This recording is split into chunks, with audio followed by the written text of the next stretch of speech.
நிலைவாழ்வை நோக்கி தவக்காலத்தின் 22ஆம் நாள் தியானம். பகிர்ந்து வாழ அழைப்பு.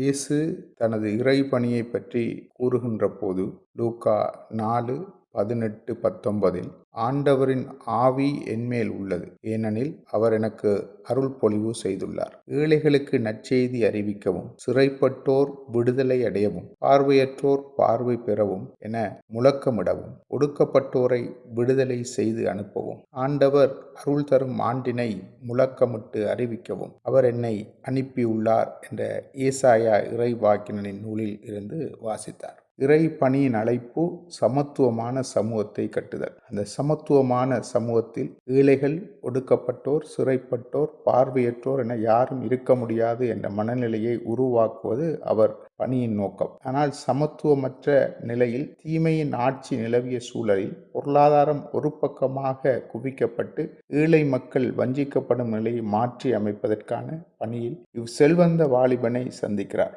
அவரின் வஞ்சகமான வாழ்வின் முறைக்கு நீதி சட்டத்தை ஆதாரமாக்கி கொண்டார். ஆனால் பகிர்வு, சகோதர சிநேகம் அவரிடம் இல்லை என்பதை உணர மறுக்கிறார். இறையாட்சியின் பொருட்டு இழப்பை சந்திப்பவர்கள் அல்லது உலக இன்பங்களை இழப்பவர்கள் நிலைவாழ்வை பெறாமல் போகார் என இவ்வதிகாரத்தில் 29-30 வசனங்களில் கூறுகிறார். பகிர்வு உலக சமத்துவத்தை உருவாக்குகிறது. இதனால் ஏழைகள், ஒடுக்கப்பட்டோர், சிறைப்பட்டோர் வாழ்வு பெறுகின்றனர், மகிழ்ச்சி உண்டாகின்றது. இவ்வாட்சியை உண்டாக்க இயேசு வந்தார்.